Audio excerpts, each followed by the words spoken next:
It's a big subject, rise of the robots, and it has so many different aspects. And I'm dividing my talk into two sections. First on facts, what are the facts? And secondly, what are the ethical and philosophical implications?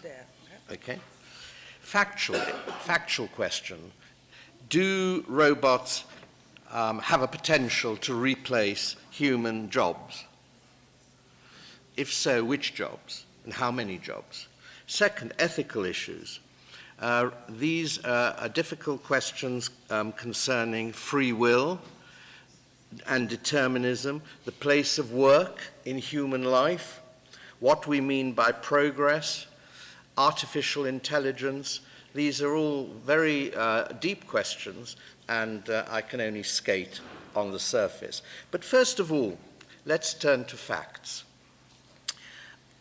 What is the technological potential of robots? And more generally, automated systems. You can't open a newspaper today without reading a story of robots taking over some human jobs. How realistic, then, is this picture if you extrapolate into the future? Do you get into a situation where there are no human jobs left at all? And automated systems will produce everything we need to live? Well, it's unlikely, but this is a very, very old debate. Ever since English weavers called the Luddites started smashing machines at the beginning of the 19th century, people have feared that machines would take over human jobs, creating permanent technological unemployment. But against that, it was argued that technological progress would create ever more jobs, new products, and ultimately more leisure. And so far, technological optimists have won. In the 19th century, for example, 98% of weaving jobs, what's weaving in Russian? Weaving? Okay. Weaving jobs were automated, but there were more weavers than ever before. And so, why was that? Because in the 19th century, most people had just one pair of clothes, one suit, and now they have wardrobes full of clothes. So you can reproduce this story in all occupations. So there were two effects of technology. It cheapened cost of producing things, and it increased the variety of products. And so both on the supply side and on the demand side, there was an improvement. So you can't really argue that since the Industrial Revolution, there's been a net loss of jobs, because not only have there been, more or less full employment for much of the time, but the population has increased enormously. So you can't really say machines have been destroying jobs. You can talk about the quality of jobs, that's a different question, but quantity, you can't say that. But this time, it's going to be different. Say, the people who attach huge importance to the rise of robots. Why? Why is it different this time? First, they say technological change has accelerated. It's much faster than it used to be. And second, there's much greater penetration of automated systems into the world of work than there used to be in the past. I think everyone, produces these figures. I don't understand them all, Moore's law. Have you heard of Moore's law? Tells us that processor chips double in speed every 18 months. And the amount of data coming out of optic cables doubles every 9 months. And so what this is, a huge acceleration in the gathering and processing and application of data, means that the impact of the digital revolution on jobs will be much greater than before.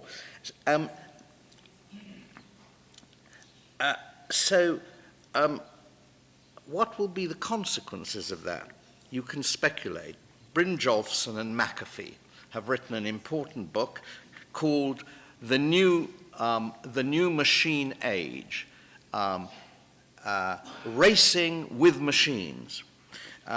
They speculate that if things go badly, all that will be left in 20 or 30 years will be lovely jobs at the top and lousy jobs at the bottom. Robots won't replace opera singers or hairdressers, but everything in between they will be able to do. Frey and Osborne, a couple of academics, estimate that 47% of all existing American jobs are at risk. But of course, all these figures, these are just headline figures.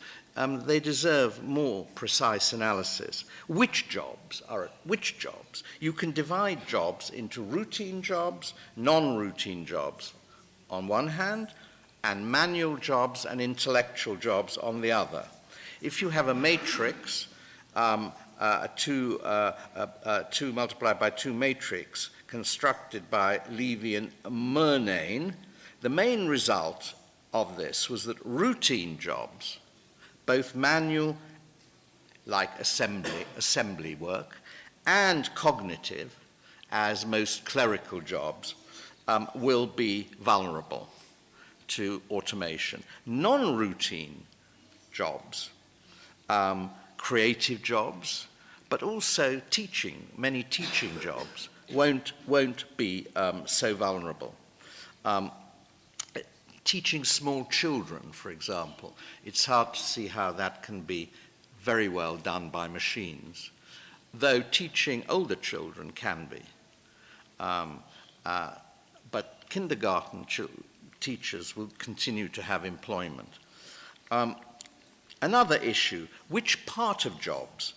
One important finding is that while automation will eliminate very few occupations, it will affect parts of all jobs to a lesser or greater degree. So it's not the quantity of jobs, but the content of jobs that will change. Humans and machines will complement each other, just like, in the famous example of the chess game, where the computer beat the world chess champion. I think this was Kasparov was the first person who was beaten by a computer.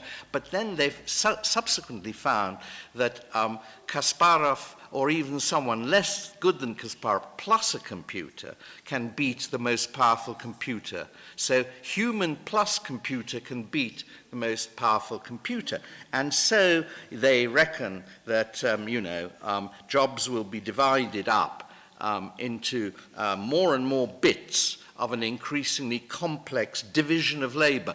All this means in economic terms is that computers will make possible a greater and greater division of labor than anything we've seen in the past. More specialization. Humans will specialize in some bits, computers in other bits. But still the question remains, how much work will there remain for human beings in terms of hours of work, even if each of them can find some bit of work to do? Factual evidence. The most striking thing about today's job market has been the rise in young people unemployment. In the Eurozone, it's now 22% of people between 18 and 30 are out of work. And in Greece and Spain, unimaginable, 49% of young people are out of work. Now, what does that mean? Of course, those figures are strongly influenced by cyclical movements, and Eurozone is, economy is not strong at the moment. But over the whole cycles period since 1980s, the quantity of young people unemployment has tended to grow. Why is that? Is it the fact that they're not skilled enough to get jobs in the changing job market created by automation. That's one analysis. So the answer to youth unemployment is to just train them and skill them and make them more adaptable to the new world of work. Is it because of globalization? We don't really have very good answers to that kind of question. But nevertheless, what's rather disturbing is you can see two processes. First, globalization, which offshores jobs to cheaper locations. So you have the same technology, goods produced by the same technology, but 1/5 of the wages made in China. So that's the first stage of cutting costs. But later, those jobs, you can get those jobs done even quicker by machines. Even cheaper by machines. So you don't even need to offshore anything any longer. You can just have the machines producing those things in your own country. And machines are wonderful workers, really, because they don't require any food. I suppose they require a bit of food. Electricity. They certainly don't require clothes. They never go on strike, and they work 24 hours a day. So the cost-cutting ability of automation, cost-cutting potential is very, very huge, and we have to then confront quite serious moral issues. Now, you can divide then the debate into pessimists like Martin Ford, who believe that there'll be a catastrophic destruction of human jobs in the next 20 or 30 years, and optimists like David Autor, who foresee a golden age of job creation. Now let's turn to some ethical questions. One of the depressing things about the discussion, and it is depressing because it's philosophically very shallow, is the assumption of technological determinism. It's now said that the process of innovation is continuous, irreversible, certain to be applied. And all the discussion we've been having so far assumes that technology will determine the future, whether in a good way or a bad way. But of course, these predictions take as given the rate of invention and application, leaving within human control only what kind of response are we to make as humans to a technologically determined future. But it should be obvious that both of these givens, the rate of invention and the rate of application, are within human control.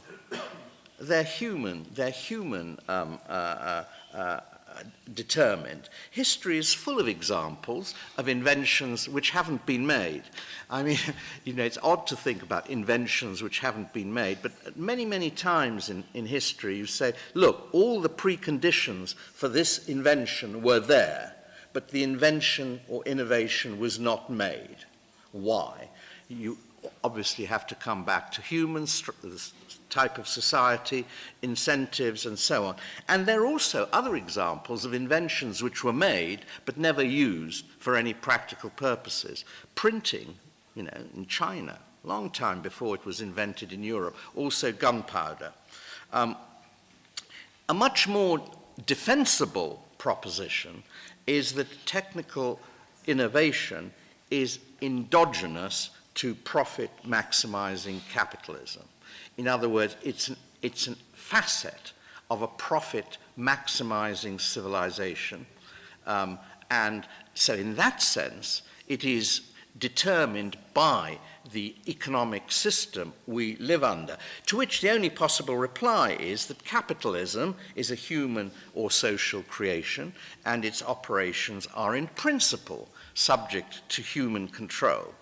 That seems to me very obvious. These are basic philosophical points to be made before you go, head over heels and say, You know, this is all going to happen. Robots are going to take over everywhere within a few years. Everything will be... It's within our control, of course. I mean, our control, not our individual control, but the control, social control. Now, another deep philosophical question is raised by the concept of artificial intelligence, which can be loosely defined as computers being able to do the tasks humans now do, as well as, or even better than, humans do them.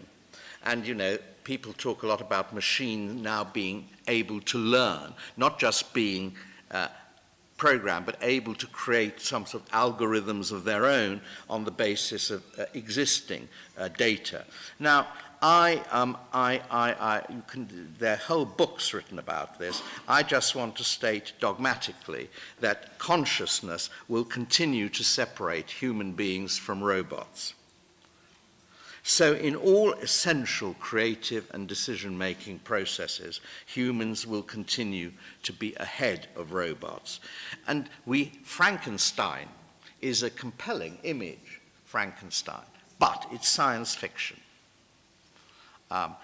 We cannot conceive of robots taking charge of the universe, taking it away from human beings. I love films which show this, but it's not really, I think it's not a realistic idea. So let's strip away science fiction. Now here's another issue.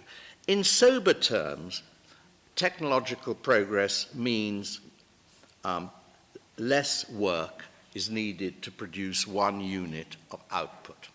So there are 2 possibilities.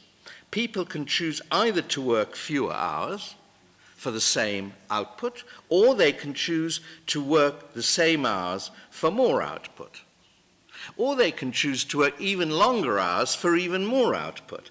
And economists distinguish between 2 effects, which they call substitution effect and income effect.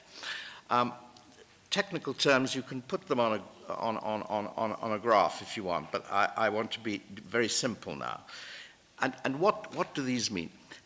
You'd think, look, if wages increase, so people, you know, their real incomes grow because they have more output per unit of work, you'd think that then the hours of work would tend to fall as people find they have to work less to satisfy what they want. Then you think they will work less. But no, it needn't be like that, because if wages increase, work becomes relatively more valuable than leisure, because you get more wages out of a unit of work you do, and therefore you can buy more goods. So it doesn't necessarily follow that because you're getting richer, you'll work less. It may be you'll want to work more because you can get more.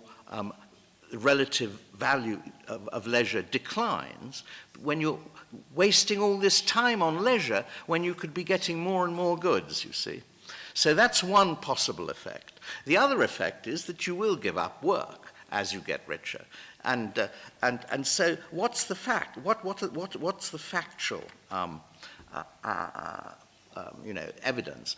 Keynes, in a marvelous little essay he wrote in 1930 called Economic Possibilities for Our Grandchildren, thought people would gradually give up work. And this essay, written in 1930, he thought by now, because it would be the time of his grandchildren, near approaching the time of his grandchildren, by now we wouldn't have to work more than 15 hours a week. 15 hours a week in advanced countries in order to get all that we could possibly want. Well, it hasn't worked out like that. Of course, over time, hours of work have fallen. Weekly, we're talking of weekly hours of work. In about 1890, weekly hours of work, on average, in rich countries were about 55, 60 hours a week, and very few holidays. By 1930, they'd fallen to 50 hours, and by 1980, they'd fallen to 40 hours. So it seemed that as societies got richer, they worked less. But in 1980, they stopped falling. That is already nearly 40 years ago. They stopped falling, and they've been stuck 40, on average 40. And what's more surprising is that rich people, very rich people, work longer hours than poor people. The workaholic people are actually often very, very high income people. They never go on holiday. If they go on holiday, they go with their machines, and even their yachts are wired up as offices, and they're always on the phone to their companies and doing deals and everything else. So the rich go on, just work and work and work. Why don't they give up? They have enough money. This is a question, a psychological question. Well, there are a number of possible general answers to this situation of the hours of work stopping to fall. First, it could be, here I don't want, again, it's hard sometimes not to introduce a technical term. It may be that the disutility of work has been declining. In other words, the disagreeableness of work has been declining. I mean, when work was very disagreeable, very hard manually, or factory work, let's say, no satisfaction. The only point of working in a factory was actually to get some money in order to buy food and stuff. No one got any enjoyment out of hammering something into a nail into something, in a conveyor belt system. In Adam Smith's pin factory, no one enjoyed it, but they did it because they had to get money. Nowadays, you could argue that more jobs are actually wanted. People want it, get pleasure out of work, and therefore don't have a desire to give it up as quickly as possible. And my guess would be that the disagreeableness of work for the human species was at its height in the middle of the 19th century, when you had the factory system on the one side and the big expansion of mining and extractive industries made possible by machines on the other side. So that was a period when work was at its most horrible. It wasn't at its most horrible in medieval times by any means. It's extraordinary, actually, how little people worked before the Industrial Revolution, if you look at the data. In France, in 1770, 1780, there were 182 feast days every year. Half the year was feasts. Well, of course, they were religious feasts, but nevertheless, they were feasts. People didn't work. And then you have the interruptions of work due to harvests.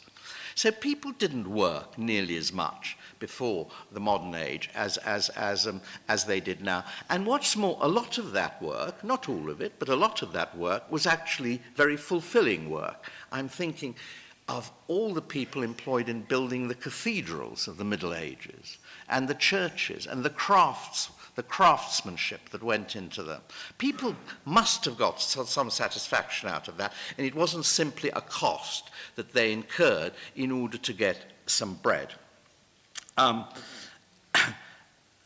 So that's one reason why the hours of work may not have fallen as much as people expected. That work has actually become more fulfilling. The second reason is that work, actually of any kind, gives people a sense of worth, a sense of belonging, a sense of identity, which they wouldn't get from giving it up. And that's why people don't like to be unemployed, even on unemployment benefits. Even if you could make unemployment benefits equal, here's a question. Suppose you made unemployment benefits equal to the minimum wage, and that they would be available as of right.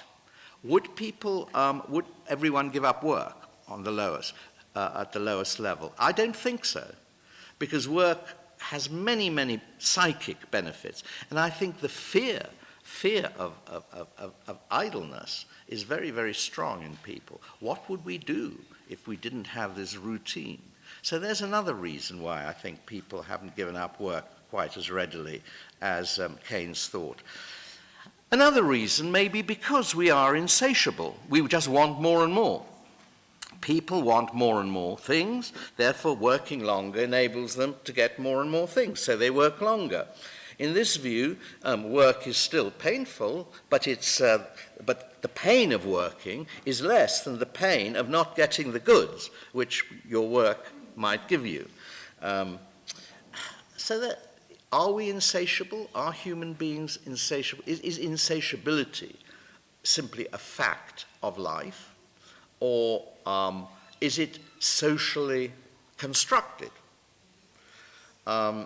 I don't think insatiability really precedes the modern age.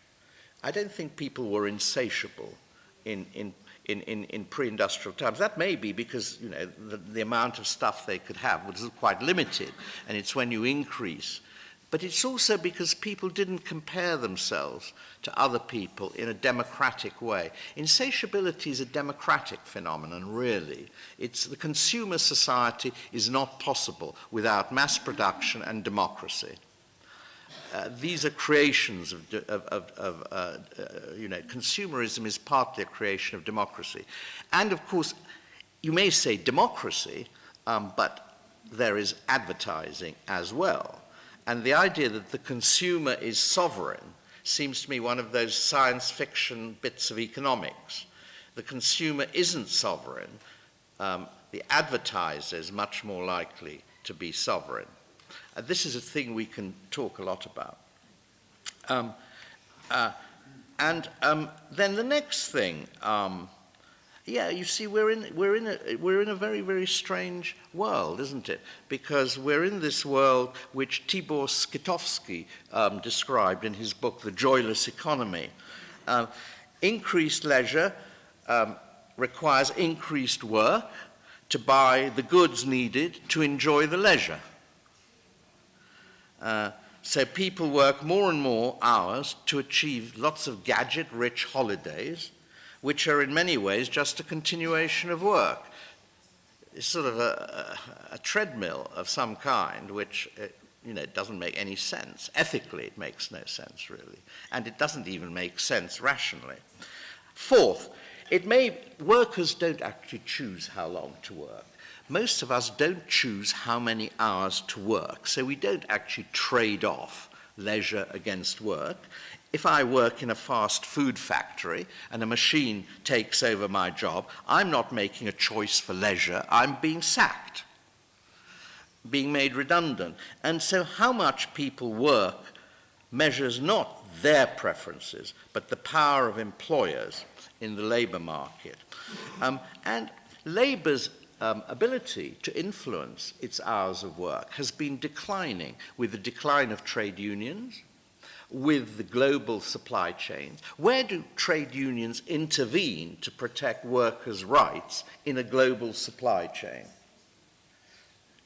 It hasn't been cracked, that problem. Where do you locate regulations if the market is global? You have to have a global government, perhaps, but we haven't got a global government. We've got the WTO, the World Trade Organization, which has some limited rules. But basically, there's very little worker protection in a global market, and it's been declining.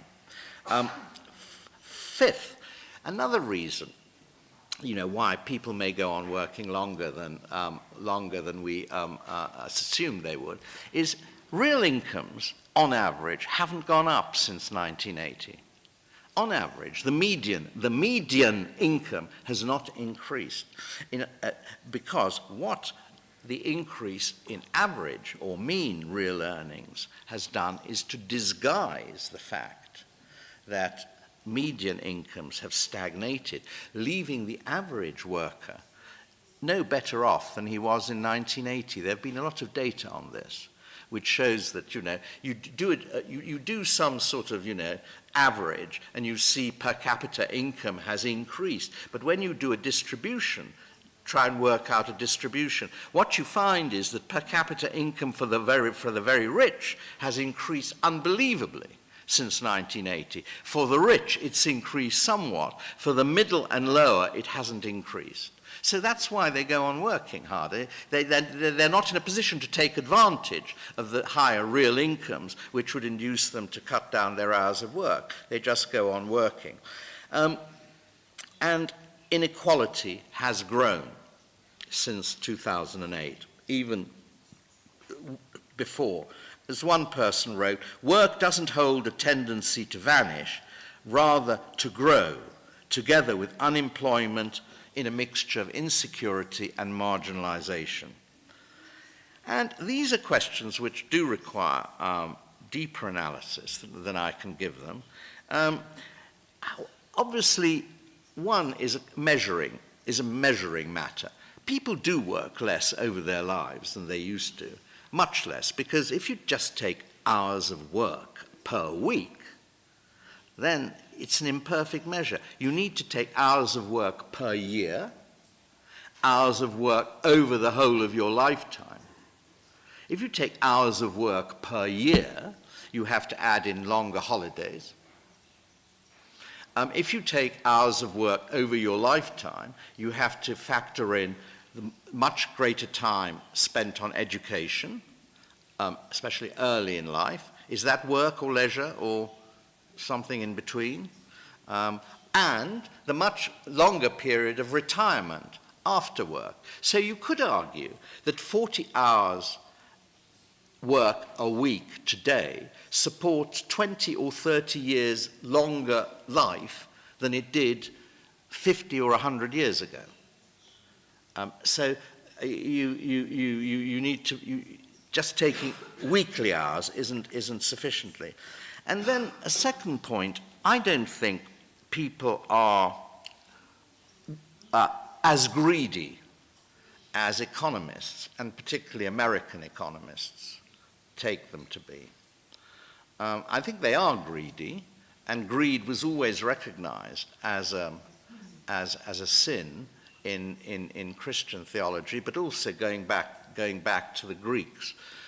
It was a disturbance. Avarice was a disturbance of something normal and something limited. So, but the whole of capitalism has been based on insatiability. I mean, insatiability is the growth engine. Unless people wanted more and more things, what would happen to the productive machine? It would grind to a halt. Now, that's a rich country perspective. You put in poor countries, and there's still a lot of poverty, a huge amount of poverty, which hasn't been alleviated.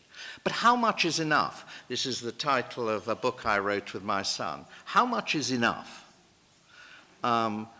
And we have no good answer to that question. It's obviously an ethical question. It can't be that there is never enough. I mean, to argue that there is never enough, that people will never be satisfied, is to assume a race that goes on till the end of time, until we either, you can't imagine it. What's, this race for more and more consumption stuff?